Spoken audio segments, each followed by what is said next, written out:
আমার একটা স্বপ্ন পূরণ করো ও গো দয়াময়, তোমার পথে চলতে গিয়ে মরণ যেন হয়।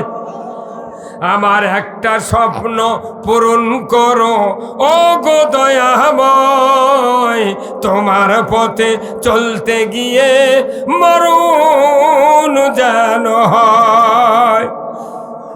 আমি অটল যেন থাকতে পারি আল কোরআনের পথে, ধৈর্য নিয়ে চলতে পারি দিন কায়েমের পথে। আমায় ধৈর্য দিও, সাহস দিও ও গো দয়াময়, তোমার পথে চলতে গিয়ে না পাই যেন ভয়। কিন্তু আমাদের বাংলাদেশে অনেক বক্তৃতা হয়, দেখা যায় যেখানে হাফিজে মাদ্রাসা ওই জায়গার মানুষ হাফিজে পড়ায় না, অন্যখান্তি থেকে আসে হাওলাত করে নিয়ে এসে মাদ্রাসা পড়ান লাগে। কি কথা কন না? জাগির যদি থুবের কওয়া হয়, ভাইয়ানা জাগির রাখেন নে, কয় হয় ওরিজনে ভাতর চাউল দিছি। কিন্তু আল্লাহ রসুল বলছেন 10 জন ব্যক্তিকে সুপারিশ করবে, পিতা মাতা, দাদা দাদি, নানা নানি, শ্বশুর শাশুড়ি, আর যে জাগিরদার আর জাগিরদারের বউ। কথা কন। আর আপনি যদি একটা হাফেজক যদি বাড়ির থেকে ভাত দেন, তাহলে আপনার বাড়িতে একটা হাফেজ প্রতিদিন 3 বার ভাত আনতে যায়, 3 বার আসে। কথা ঠিক কিনা? আল্লাহ রসুল বলছেন একজন তালবে ইলমের পায়ের নিচে রহমতের ফেরেশতা পাখা বিছিয়ে দিয়া জমিনের ধুলামলিন যাতে হাফেজের তালবে ইলমের পা না হয়, এই জন্য সিকিউরিটি দিয়া ওই হাফেজকে আপনার বাড়িতে নিয়ে যায়, আবার আপনার বাড়িতে মাদ্রাসা আনে। আল্লাহু আকবার। একটা রহমতের ফেরেশতা আপনার বাড়িতে যাবে যদি আপনি একটা জাগির রাখেন। আল্লাহ না করুক জাগির না রাখলেন, কিন্তু এমন একটা বেদি হতে পারে যে চেন্নাই ছাড়া ভালো হচ্ছে না, মাদ্রাস ছাড়া ভালো হচ্ছে না, তাহলে কমপক্ষে 10 লাখ 20 লাখ টাকা চলে যাবে। আর একটা হাফেজ 3 বছর পারলে কয় মন চাউল খাবে? কতক্ষণ? 3 মন চাউল দিয়া আপনি ক্যান্সারের থেকে বেঁচে গেলেন, এটাই তো ভালো। আল্লাহ রাসূল বলছেন আজ সদাকাতু তারুদ্দুল বালা, সৎকা করলে বালা মুসিবত দূর হয়। আমাকে বাংলাদেশের মানুষ সব আঁকড়ে ধরেছে, কিন্তু মৃত্যু যেদিন হবে সেই দিন একটা ডোরও থাকবে না কোমরত। আর যে কাপড় দিবি এই কাপড়ত পকেট নেই। কতক্ষণ না কাপড়ের কাপড়ত পকেট আছে? কেন পকেট নাই? যে উঠি টাকারও দরকার নেই, তুই খালি হাতে আসছিল খালি হাতে যা। আর যেগুলো জিনিসপাতি আছে বেটারা কব্বরতটি হিসাব শুরু হবি, বাড়ির বেটারা ঘুরে যায় কবি এগুলো বাঁট, কে কি দিব এখনই বাঁট, ওই দিক ফেরেশতা বানাবি আর বেটারা এটি জিনিস বাঁটবি। কতক্ষণ না এই তো সামান্য, কিন্তু সব হবে কবরের ভেতরে হিসাব। আসুন না আমরা সবাই মিলে আল্লাহর দ্বীনের জন্য, কিয়ামতে বাঁচার জন্য, দুনিয়াতে শান্তি পাওয়ার জন্য একটা সন্তান আলেম বানায়। এটা এই জন্যে বানাতে হবে যাতে করে আল্লাহ তাআলার আমরা রহমত থেকে বঞ্চিত না হই।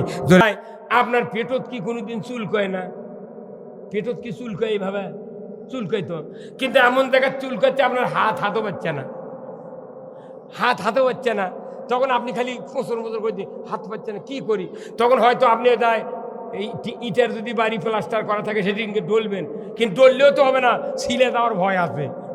এখন আপনি করছেন স্ত্রী তুমি আনা চুলকে দাও, তাহলে স্ত্রী যখন চুলকা বেড়াচ্ছে আপনার পিঠও চুলকাচ্ছে, হাত একজন আর পিঠ আর একজন। এখন স্ত্রী এক হাত দিয়ে চুল করছে, কিন্তু যেটি চুল করছে সেটি হাত যাচ্ছে না, তো কারণ চুল করছে ওনার পেয়ে। কি কথা কন? ওনার পিঠে চুলকাচ্ছে আর স্ত্রীর হাত সেটি তো যাচ্ছে না। তখন উনি ধমক মারছে, এই চুলকা। তার স্ত্রী তো জানে না কোনটি চুলকাচ্ছে, দেখবি কেমনি চুলকান দেখা যায়। উনি তো 2 হাত দিয়ে এইভাবে হাল বাবদ আরম্ভ করছে, তাও সেটি আসল জায়গাতে হাত যাচ্ছে না। কি কথা কন না? তাহলে নিজের পিঠে যদি কেউ চুলকায়, নিজের হাত যদি হাতও পায়, সেই চুলকানের মজা আলাদা। কি মজা আলাদা। আর যদি অন্য মানুষদের চুলকালে তো ইনকে ঘটনা ঘটবি, দামকি দুমকি দিয়ে, তাও আসল জায়গাতে হাত যাবে না। তো আপনার যখন জানাজা হবে, আপনার নিজের বেটা যদি জানাজা করে কমপক্ষে 10-12 মিনিট লাগবে জানাজা শেষ হতে। কি আর যদি অন্য মুন্সিক দিয়ে জানাজা করান, ওর কাম খালি 4টা তকবির দিয়ে তাড়াতাড়ি শরীরে বাঁচে। উনি খালি গড় গড় করে দোয়া, আল্লাহু আকবার, আল্লাহু আকবার, আল্লাহু আকবার, আল্লাহু আকবার। আসসালামু রাহমাতুল্লাহ। তুই মরিস মারে বাঁচের বাদ যা হয় হয়। মানে বাপ একজন আর জানাজা করছে আর একজন। কতক্ষণ? যার হাতটাই চুলকালে যে মজা, যার বেটা মরিছে, যার বাপ মরিছে, তারই বেটা জানাজা করলে নিজের হাতের মতো চুলকানের চেয়ে কোটি গুণ আরাম পাবেন। কথা ঠিক কিনা? এই কথাটা ১৫০০ বছর ধরে আল্লাহ রসুল আমাদেরকে শুনে দেওয়ার জন্য আলেম ওলামাকে দায়িত্ব দিয়েছে। এই যে বক্তব্য, এই যে মাদ্রাসা, তারপরও ৪ বাড়ি মিলে একজন হাফেজ নাই। কি কথা ঠিক কিনা? আছে, আছে ভাই। তাহলে আপনি মনে করছেন আমরা কি এই বাজে কথা বলতেছি? তাহলে সিদ্ধান্ত নিতে হবে এখনই, আমরা মৃত্যুর আগে একটা হাফেজ বানাতে চাই। কি রাজি আছেন? রাজি আছেন? আমার একটা স্বপ্ন পূরণ করো ও গো দয়াময়, তোমার পথে চলতে গিয়ে মরণ যেন হয়। আমার একটা স্বপ্ন পূরণ করো ও গো দয়াময়, তোমার পথে চলতে গিয়ে মরণ যেন হয়। আমি অটল যেন থাকতে পারি আল কোরআনের পথে, ধৈর্য নিয়ে চলতে পারি দিন কায়েমের পথে। আমায় ধৈর্য দিও, সাহস দিও ও গো দয়াময়, তোমার পথে চলতে গিয়ে না পাই যেন ভয়। আল্লাহর পথে, রসুলের পথে চলতে গিয়া ভয় পাওয়ার কোনো কারণ নাই। জোরে বলুন ঠিক কিনা?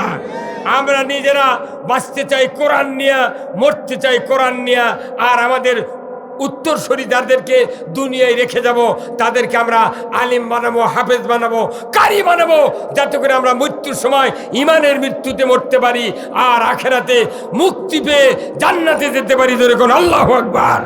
আমার ভাইয়েরা, আল্লাহ রসুল এই কথাটি বোঝানোর জন্য ১৫০০ বছর আগে এক এক করে আল্লাহর নবী সাহাবীদের তৈরি করলেন। শেষ পর্যায়ে বিদায় হজে যখন উনি মসজিদে নওমেরার সামনে দাঁড়িয়ে যখন বিদায় হজের ভাষণ দিতেছিলেন, ওই সময় ১৬ লক্ষ সাহাবী দাঁড়িয়েছিলেন। আল্লাহর নবী বক্তব্য দিচ্ছেন। ২৩ মিনিট বক্তৃতার পর আল্লাহর রসুল বলছেন, ও আমার সাহাবীরা, আমি কি তোমাদেরকে আমার দায়িত্ব পরিপূর্ণভাবে বুঝায় দিয়েছি? সাহাবারা বললেন, ইয়া রাসূলুল্লাহ, অবশ্যই পৌঁছায় দিয়েছেন। এমন সময় আল্লাহ তাআলা জিবরাইলকে পাঠিয়ে দিয়ে বলেন, জিবরাইল যাও আমার হাবিবের কানে কানে বলে দিয়ে আসো, আল ইয়াউমা আকমালতু লাকুম দীনাকুম ওয়া আতমামতু আলাইকুম নি'মাতি ওয়া রাদিতু লাকুমুল ইসলাম দীনা। ও আমার নবী, আপনার কাছে আমি এইমাত্র কোরআনকে একবার সমাপ্ত করে দিলাম, আজ থেকে দিনকে পরিপূর্ণ করে দিলাম। আপনার জন্য, মানুষের জন্য যা প্রয়োজন দুনিয়া এবং আখেরাতে কারো কাছে ধার করতে হবে না। আল্লাহর নবীর এই কথা শুনে সাহাবীরা বুঝতে পারলেন আল্লাহর নবীর কাছে এমন একটা সুন্দর আয়াত নাজিল করে দেওয়া হলো, যে আয়াতের মাধ্যমে তামাম কোরআনকে সম্পন্ন করে দেওয়া হলো, দিনকে পরিপূর্ণ করে দেওয়া হলো। সাহাবীরা সব দাঁড়িয়ে আছেন। মাত্র একজন সাহাবী আল্লাহর রসুলের সামনে হাউমাউ করে কান্নাকাটি শুরু করলেন। সেই সাহাবীর নাম হলেন হযরত আবু বকর সিদ্দিক রাদিয়াল্লাহু তাআলা আনহু। উনি হাউমাউ করে কান্নাকাটি শুরু করলেন। আল্লাহর নবীকে বললেন, সাহাবীরা, হুজুর আবু বকরকে একটু আস্তে কাঁদতে বলেন, আমরা তো কথা বুঝতে পারছি না। আল্লাহর নবী বললেন, আবু বকর, আপনি কেন কাঁদেন? কি হয়েছে আপনার? কেন আপনার এত বেদনা? আবু বকর সিদ্দিক রাদিয়াল্লাহু তাআলা আনহু বললেন, ইয়া রাসূলুল্লাহ, ইয়া হাবিবাল্লাহ, যে আয়াতটা আপনি এইমাত্র তেলাওয়াত করলেন, আমার বিশ্বাস আপনি পৃথিবীতে বেশি দিন আর থাকবেন না। আমার মনে বলছে আপনি হয়তো দুনিয়ার থেকে বিদায় হবেন।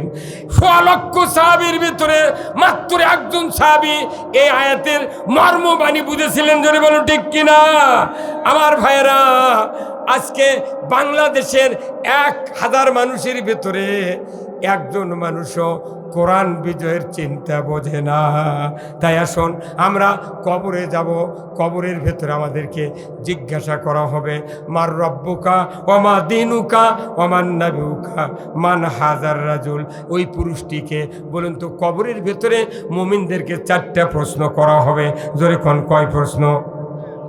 4টা প্রশ্ন করা হবে। কিন্তু ইমানদারেরা 4টা প্রশ্নের উত্তর জানা, উত্তর দিতে পারবে না। আমি আপনাদেরকে উদাহরণ দিই। এই আমার এরশাদ আলী ভাই, এনার মা, ওনার বাবা মারা গিয়েছেন। ওনার মা বলছেন, বেটারে তোমার খালা আমার বাড়িতে এসেছে, তোমাকে 40টা টাকা দিলাম, তুমি গিয়া বাজার থেকে ফল কিনে নিয়ে আসো, আমি তোমার খালাকে একটু ফল দিয়া নাস্তা করাবো। ওনার মা 40টা টাকা দিয়ে ওনাকে বাজারে পাঠিয়ে দিলেন। উনি চলে গেলেন মান্দা ফেরিঘাটে। ওখানে গিয়া ফল না কিনা উনি সোজা চলে গেছেন নওগাঁতে। উনি নওগাঁয় যা সিনেমা হলত ঢুকে 2-3টা শো মারে রাত 6টার সময় বাড়ি যাচ্ছেন। 6টার সময় বাড়ি যাচ্ছেন।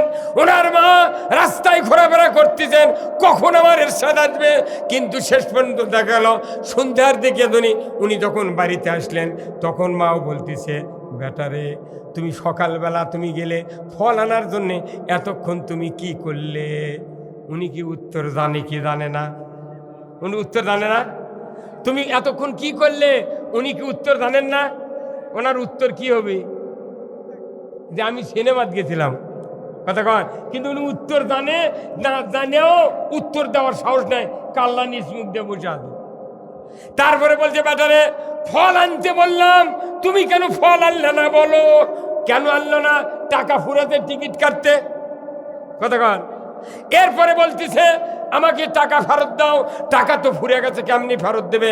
3টা প্রশ্নের উত্তর উনি জানেন, কিন্তু উত্তর দিলে তো দিতে পারে, কিন্তু দিলে অসুবিধা হবে, এই জন্য চুপ করে দাঁড়িয়ে আছে। ওনার মা যদি একটা লাঠি নিয়ে যদি ওনাকে বাড়ি দিতে লাগে, তখন কি উনি বলবেন, মা আমি টাকা দিয়ে সিনেমা দেখেছি, ফল আনতে পারিনি? এই কথা কি উনি বলবেন? উনি বলবেন না। উনি চিন্তা করবেন, যদি এই কথা বলি আরো 2টা বাড়ি বেশি দিবি, আরো 2টা বাড়ি বেশি দিবি। এই জন্য চুপ করে আছেন। আমার ভাইয়েরা, আমাদেরকেও কিয়ামতের ময়দানে নয়, কবরের ভিতরে জিজ্ঞাসা করা হবে, মার রব্বুকা, আয় বান্দা তোমার রব কে ছিল? ওমা দিনুকা, তোমার জীবন ব্যবস্থা কি ছিল? এই বান্দা বলো তোমার নবীকে, বলো তো ওই যে দেখা যায় ওই পুরুষটাকে। এই 4টা প্রশ্ন করা হবে। উত্তর জানা থাকবে, কিন্তু বলার সাহস হবে না।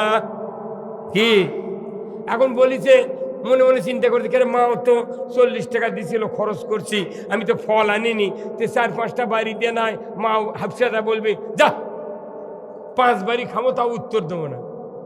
কিন্তু কবরের মধ্যে যখন ফেরেশতা মার রব্বুকাই উত্তর পাবে না, তখন কি মায়ের লাগান 3 বাড়িতে সরে দেবে? হ্যাঁ, হাত্তা লিয়াউমাল কিয়ামা, একবার কিয়ামত পর্যন্ত খালি কানতে পিটপি। সুরা হাদিদে আছে, হাতুর দিয়ে কানত পিঠা, কান হাড্ডি থেতলে দিবি। এটা মাওলায় যে 4 বাড়ি দিয়ে হাফছা কেন? ফেরেশতা তাও পাঠাবি কি, যার চোখ নেই, কান নেই, আর শুনবারও পাবে না, ঠসা। আর শিখলে বললে তো শুনে পাচ্ছে না, সমানে পিটপি। তারপরে 1 বাড়ি দিবি, 70 গজ মাটির নিচে যাবি, 1 সেকেন্ডে উঠে যাবি, আবার বাড়ি মারবি। আবার 1 কবরত 70 থেকে 99টা সাপ বাড়াবি। 1 ইনি সাপের ভয়ে ঝাড়িয়ে দৌড় মারে 5 কিলো। আর ওটি কাঁকড়িয়াল নয়, আল্লাহর বানানো জাত সাপ আসবি। 99টা সাপ যদি 1 কবরত আসে, ওটা বাঁচার কথা স্যার, ওটা বাঁচার কথা। সব উত্তর জানে বাংলাদেশের মানুষ, কিন্তু এমন অকাম করেছি আমরা, নামাজ পড়ি, সুদ খাচ্ছি, ঘুষ খাচ্ছি, অন্যায় করছি, এটার উত্তর ঠিকই জানা আছে, বলবো না। না বলার কারণে আল্লাহ তাআলা ফেরেশতা দিয়ে এমন মার দিবে যে দুনিয়ার কেউ সাউন্ড পাবে না। তোর বল ঠিক কিনা? তাহলে এই কবরের ভেতরে 1 নম্বর প্রশ্ন হলো কি, মার রব্বুকা, তোমার রবকে। আমাদের রবকে বলুন, রব্বি আল্লাহ। কোন রব্বি? আল্লাহ। রব্বি আল্লাহ মানে, রব্বি মানে আমার রব হলেন আল্লাহ। এটা জানা প্রশ্ন, কিন্তু পারবো না। কারণ কি, আমি রবের বিধান মানিনি। আমার ভাইরা, দুনিয়ার সৃষ্টির পর মানুষ যখন আল্লাহ সৃষ্টি করবেন, আদম আলাইহিস সালামের পিঠ থেকে যখন লক্ষ কোটি কোটি রুহু বের করলেন, এই তামাম রুহুগুলিকে আলমে আরোয় রাখলেন। আল্লাহ রুহুর জগতে রুহুগুলিকে জিজ্ঞাসা করলেন, আলাস্তু বিরব্বিকুম, আমি কি তোমাদের রব নই? তখন আমরা দুনিয়ার যত মানুষ, যত মখলুকাত ছিল, সমস্ত মখলুকাতের রুহুগুলিকে জিজ্ঞাসা যখন আল্লাহ করলেন, আমরা একসাথে বলেছিলাম কলু বালা, হ্যাঁ আপনি আমাদের রব। এই রব স্বীকার করে আসে দুনিয়াতে আল্লাহ আবার পরীক্ষা নিচ্ছেন কিভাবে? সূরা ফাতিহা তেলাওয়াত করলেন। প্রথম আয়াতে রবের বক্তব্য, আলহামদুলিল্লাহি রব্বিল আলামিন। প্রশংসা করো বান্দা একমাত্র আল্লাহর, জোরে কোন সুবহানাল্লাহ। প্রশংসা করতে হবে কার? আল্লাহর। আল্লাহ ছাড়া কেউ প্রশংসা দাবি আদায় করতে পারবে না। আল্লাহ হলেন প্রশংসা আদায় করার একচ্ছত্র মালিক, যদি কোন সুবহানাল্লাহ। কারণ আল্লাহর কাছে আমরা দায়বদ্ধ, যদি বলুন ঠিক কিনা। আল্লাহর কাছে আমরা দায়বদ্ধ। এই যে রাস্তা দিয়ে গাড়ি চলে, সিএনজি চলে, ট্রাক চলে, দেখবেন সিএনজির পেছনে লেখা থাকে অর্থায়নে টিএমএসএস। তার মানে টিএমএসএস কোম্পানির থেকে ঋণ নিয়ে সিএনজি কিনেছে। ট্রাকের গেটে লেখা আছে সোনালী ব্যাংক দায়বদ্ধ, ইসলামী ব্যাংক দায়বদ্ধ। মানুষ বুঝতে পারে এই ব্যাংকের থেকে লোন লে এই গাড়ি কেনা, জোরে বলুন ঠিক কিনা। গাড়িওয়ালা দায়বদ্ধ ব্যাংকের কাছে, গাড়িওয়ালা সিএনজিওয়ালা দায়বদ্ধ আমার ঠ্যাঙ্গামারার সমিতির কাছে। তাহলে আমরা যারা মানুষ পৃথিবীতে এসেছি, আমরা দায়বদ্ধ কার কাছে? কেন কেন? আল্লাহ খালি সৃষ্টি করেন নাই, আল্লাহ সৃষ্টি এই মখলুকাতকে বেঁচে রাখার জন্য, বসবাস করার জন্য যা দরকার সব কিছু দেওয়ার মালিককে। আমরা যারা মানুষ হচ্ছি, সৃষ্টি করেছেন আল্লাহ। এই মানুষের পুরা মাথার থেকে পা পর্যন্ত যতগুলি পার্টস আছে, এই পার্টসগুলির দাম 270 কোটি টাকা। এই 270 কোটি টাকার ভেতরে মাত্র চোখের, দুটা চোখের ওজন 50 গ্রাম, দাড়ি দিয়ে মাপলে 50 গ্রাম। এই 50 গ্রাম ওজনের একটা দুটা চোখের দাম হলো 3 লক্ষ টাকা। দুটা কিডনি হাফ কেজি, 3 লক্ষ টাকা। 10 কোটি টাকা আমার মুখে জিহ্বা আছে। দুনিয়ার যত ডায়াগনস্টিক সেন্টার আছে, আপনার পায়খানা, প্রস্রাব, রক্ত পরীক্ষা করতে গিয়া মেশিন ব্যবহার করতে হয়। কিন্তু আল্লাহ তাআলা এমন একটা যন্ত্র জিহ্বা আমাদেরকে দান করেছেন, যে জিহ্বার ভেতরে 1 কোটি রকমের খাদ্য পৌঁছায় দিলে সেকেন্ডের ভেতরে বলতে পারে এটা কমলা, এটা আঙ্গুর, এটা বাদাম, এটা দাঁত ভাঙ্গা, এটা খেজুর, এটা লেবু। কথা ঠিক কিনা আমার ভাইয়েরা? এত বড় দামি পার্স, আবার চারিদিকে আজরাইল। দাঁতের ভিতরে যে জিহ্বা আল্লাহ রেখে দিয়েছেন, সুযোগ পেলি জিবার উপরে দাঁত পড়লে কেমন হয়? জিবার উপরে দাঁত পড়লে কেমন হয়? আপনি হা করে ওঠেন, এত কষ্ট হয়। কিন্তু আমার আল্লাহ এমনভাবে বুঝাই দিচ্ছেন, বান্দা এই জিহ্বার চতুর্দিকে তার দুশ্মনকে আমি রাখিয়ে দিয়েছি। এই দুশ্মনের ফাঁকের ভিতরে যখন গোস্তর একটা আঁশ ঢোকে, জিহ্বার আর ঘুম নাই। কি জিবা তামান দিন ঘুরতে কয়, এই তাড়াতাড়ি বার কর ভাই, তোর কষ্ট হচ্ছে না, বার কর বার কর। কি এত বড় দামি জিনিস, 32টা দাঁত 2 বার করে আল্লাহ ফেলে দিলেন। একবার ফেলে দিলেন, আবার নতুন দাঁত দিলেন, আবার ফেলে দিয়া খালি মাস্য নিয়ে কবরে ঢুকে গেলেন হাজার হাজার মানুষ। আমার ভাইয়েরা, একটা দাঁত আল্লাহ তাআলা সৃষ্টি করেছেন। এই 32টা দাঁত যদি মাথার চুলের মতো 1 সুত করে দিনে বাড়ত, তাহলে 60 বছরের দাঁত কমপক্ষে বছরে 2 বার করে লেদো ছান দেওয়া লাগতো।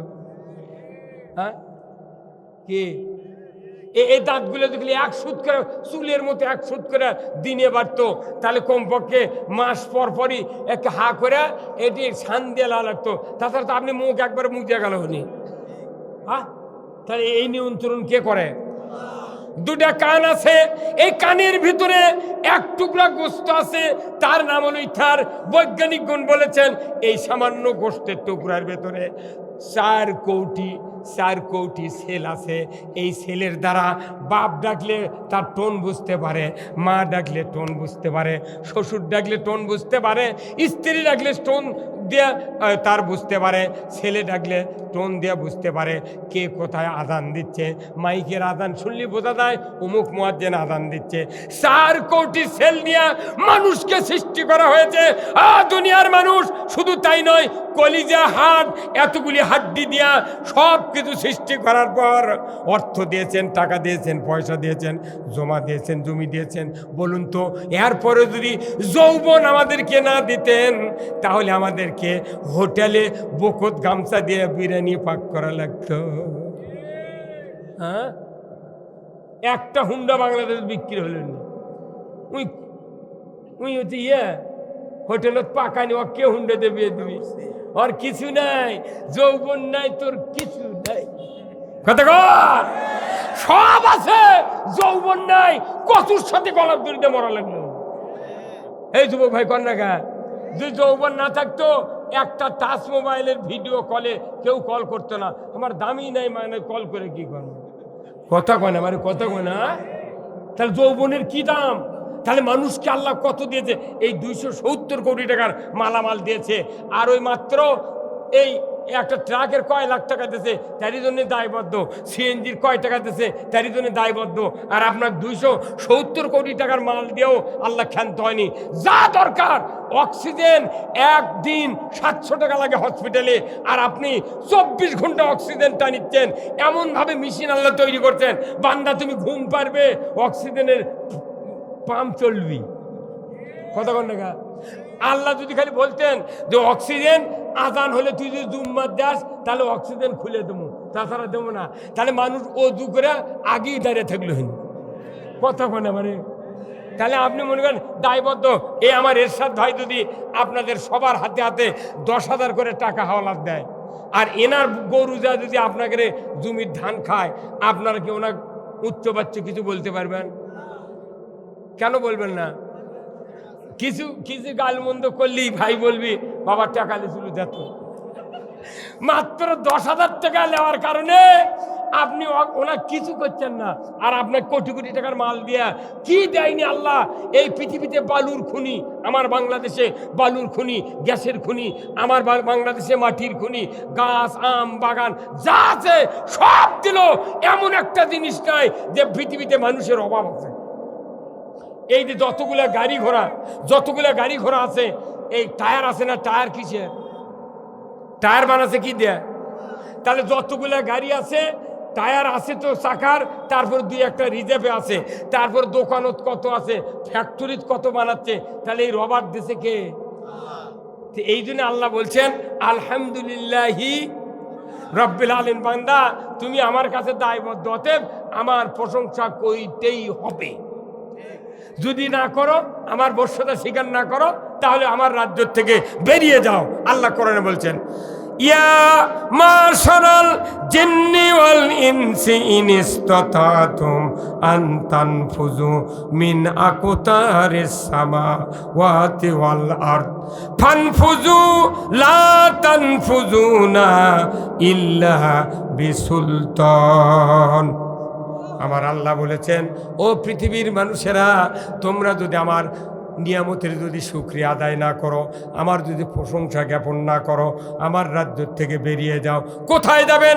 America, Asia, Europe, Greek, Spain, America, France, India, আরব আমিরাত, সৌদি আরব, লেবানন, বার্মা, পৃথিবীর যে কোনো জায়গায় যান না কেন, সেটাই কার রাজ্য? আল্লাহর রাজ্য থেকে বেরিয়ে যাওয়ার কারো শক্তি নাই। অতএব ভাবে আজ্ঞা লা ই রব্বিকুমা তুকাজ্জিবান। ও আমার ভাইরা, ও আমার মা বোনেরা, অবশ্যই আপনাকে আল্লাহর আনুগত্য করতে হবে। আমার ভাইরা যারা আছেন, আল্লাহর আনুগত্য মানে আল্লাহর হুকুম মানতে হবে, আর আল্লাহর নিষেধ বর্জন করতে হবে। মা বোনেরা, আমি আপনাদেরকে বলতে চাই, আপনাদের জন্য 4টি কাজ আল্লাহর রাসূল বলেছেন। আলমারাতু সাল্লাত খামসাহা ওয়া সামাত শাহরাহা ওয়া হাসানাত ফারজাহা ওয়া আতাত বালাহা ফাল ফাল তাদখুলুল জান্নাতে আবওয়াবুশ সাদ। রসুল বলেছেন মায়েদের জন্য 4 কাজ: 5 ওয়াক্ত নামাজ, 1 মাস রমজানের রোজা, পর্দায় থাকা, স্বামীর খেদমত করা। ও দুনিয়ার মায়েরা, এই 4টি কাজ দুনিয়ার কোনো মায়েরা যদি করতে পারেন, স্বামীকে যদি রাজি খুশি রেখে দুনিয়ার থেকে বিদায় হতে পারেন, আমার রসুল বলেছেন 8টা জান্নাতের দরজা খুলে দেওয়া হবে। যে কোনো দরজা দিয়া আল্লাহর জান্নাতে যাবে, কেউ বাধা দেবে না। জোরে করবে সুবহানাল্লাহ। ও আমার দুনিয়ার ভাইয়েরা, যাদের স্ত্রী বেঁচে আছে আর যাদের স্বামী বেঁচে আছে, মায়েরা দিলের কান দিয়ে শুনবেন, দুনিয়ার জমিনে বেঁচে থাকতে দুনিয়ার কোনো স্বামী যদি স্ত্রীকে যদি জান্নাতি বানাতে পারেন, আল্লাহর ইজ্জতের কসম, ওই স্বামীর স্ত্রী আল্লাহর জান্নাতে যাবে, স্বামীও বেহেশতে যাবে। ধরে কোন সুবহানাল্লাহ। আমার ভাইয়েরা, নবীজি বলেছেন, ও আমার উম্মতেরা, যদি তোমার স্ত্রীকে যদি তুমি পর্দা শেখাও, দিন শেখাও, ইসলাম শেখাও, এইভাবে যদি 60 বছর 70 বছর তুমি যদি স্ত্রীকে দিনী হিসেবে তৈরি করতে পারো, আমার ভাইয়েরা, আল্লাহর নবী বলেছেন কিয়ামত হয়ে যাবে, মানুষগুলি 2 ভাগে বিভক্ত হবে। 1 ভাগ জান্নাতে যাবে, 1 ভাগ জাহান্নামে যাবে। বেশ কিছুদিন পর জান্নাতুল ফেরদাউসের ভেতরে একজন আল্লাহর বান্দি ফুপিয়ে ফুপিয়ে কান্নাকাটি করবে, হাউমাউ করে কান্নাকাটি করবে। আল্লাহ বলবেন, ফেরেশতা দেখো না এই বান্দি কেন কাঁদে? জান্নাতুল ফেরদাউস কি তার মনে ভালো লাগে না? জান্নাতের সুখ কি উপভোগ করবে না? কেন জান্নাতের ভেতরে তো কান্না করে? জান্নাত কি তার পছন্দ হয় নাই? আল্লাহর হুকুমে ফেরেশতা গিয়ে বলবেন, আল্লাহর বান্দি কাঁদেন কেন? কি হয়েছে আপনার? কি সমস্যা? জান্নাত কি ভালো লাগে না? ওই আল্লাহর বান্দি বলবে, আল্লাহর ফেরেশতা, দুনিয়ার জমিনে আমি 70 বছর বেঁচেছিলাম, আমার মৃত্যুর পর থেকে আজ পর্যন্ত আমার ওই দুনিয়ার স্বামীকে দেখি নাই। কারণ আমার ওই স্বামীটা আমাকে পর্দা, দিন, ইসলাম শিক্ষা দিয়া আমাকে ইসলামের রাস্তায় তৈরি করেছিলেন, যার সুবাদে আমি জান্নাতুল ফেরদাউসে এসেছি, আল্লাহ আমাকে দিয়েছেন। কিন্তু দুঃখের বিষয়, মরণের পর থেকে আজ পর্যন্ত আমার স্বামীকে চোখে দেখি না। জান্নাতের নাজ নিয়ামত ভালো লাগে না। আজকে যদি আমি জান্নাতের ভিতরে দুনিয়ার ওই স্বামীকে দেখতে পাইতাম, আমি আমার কলিজা দিয়া ওই জান্নাতি স্বামীকে চোখ দিয়ে দেখিয়া আমার কলিজাটা জড়িয়ে নিতাম। আল্লাহ বলবেন, এ আমার ফেরেশতা, এই বান্দির স্বামী কোন জান্নাতে আছে তুমি একটু খুঁজে দেখো। 1 নম্বর জান্নাত থেকে খুঁজতে খুঁজতে খুঁজতে একবারে 8 নম্বর জান্নাতে এসে দেখবেন আল্লাহর একজন বান্দা হাউমাউ করে কান্নাকাটি করছেন। ফেরেশতা বলবেন, এ আল্লাহর বান্দা, কেন আপনি কাঁদেন? কি হয়েছে? সমস্যা কি? এই জান্নাত কি আপনার ভালো লাগে না? লোকটি বলবে, আল্লাহর ফেরেশতা, জান্নাত আমার ভালো লাগে ঠিক, আমি দুনিয়াতে 80 বছর বেঁচেছিলাম, আমার একজন সরল সহজ মোমেনা সলে স্ত্রী ছিলেন, আমি যাকে জান্নাতের পথে পরিচালিত করার চেষ্টা করেছিলাম। আজকে মৃত্যুর পর থেকে আজ পর্যন্ত ওই স্ত্রীকে আমি দেখি নাই, চোখে দেখি নাই। জান্নাত ভালো লাগে না? আজকে যদি আমি আমার ওই দুনিয়ার স্ত্রীকে আমি দেখতে পাইতাম, আমি চক্ষু দিয়ে দেখিয়ে কলিজাটা জুড়িয়ে নিতাম। এইভাবে স্ত্রী যদি জান্নাতে যায়, স্বামীর জন্য কাঁদবে। যখন আল্লাহু আকবার। স্বামী যদি জান্নাতে যায়, স্ত্রীর জন্য কাঁদবে। এইবার আল্লাহ বলবেন, মুহূর্তকাল দেরি করবে না, এ আমার ফেরেশতা, যে স্বামীর কারণে স্ত্রী জান্নাতুল ফেরদাউসে গিয়েছে, ওই স্বামীর আমি ইচ্ছা করলে স্ত্রীকে ডিমোশন দেয়া স্বামীর কাছে আনতে পারতাম, কিন্তু আনবো না। আমি রহম করে ওই স্বামীর কার্যকলাপ ভালো মনে করে তাকে আমি প্রমোশন দেয়া ওই 1 নম্বর জান্নাতুল ফেরদাউসে স্ত্রীর কাছে দিয়া দিলাম। সতী নারীর পথে হায় রে পর্বতেরই চূড়া,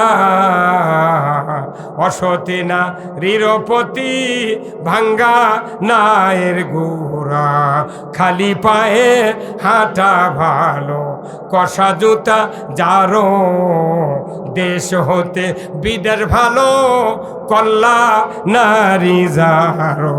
ও আমার মা বোনেরা, ও আমার ভাইজানেরা, আমরা স্ত্রীদের ব্যাপারে, সন্তানদের ব্যাপারে আন্তরিক হয়ে যাব। আমরা আল্লাহর কাছে দোয়া করব, আল্লাহ রব্বানা হাবলানা মিন আজওয়াজিনা ওয়া যুররিয়াতিনা কুররাতা আয়ুনিন ওয়াজআলনা লিল মুত্তাকিনা ইমামা। আল্লাহ আমাদের সন্তান সন্ততিগুলিকে আপনি হেদায়েতের রাস্তায় চালান, তারা যেন মুত্তাকিদের ইমাম হয়। তাহলে আমরা তাদেরকে চক্ষু দিয়ে যখন দেখব, আমার চক্ষুটা শীতল হয়ে যাবে। আজকে আমার এই মান্দার ভাইয়েরা, বামুনপুরের ভাইয়েরা, আমি আপনাদেরকে অনুরোধ করব, সন্তানগুলি স্ত্রীগুলিকে আমরা সবাই মিলে দিনদার বানাই, আমনদার বানাই, ইমান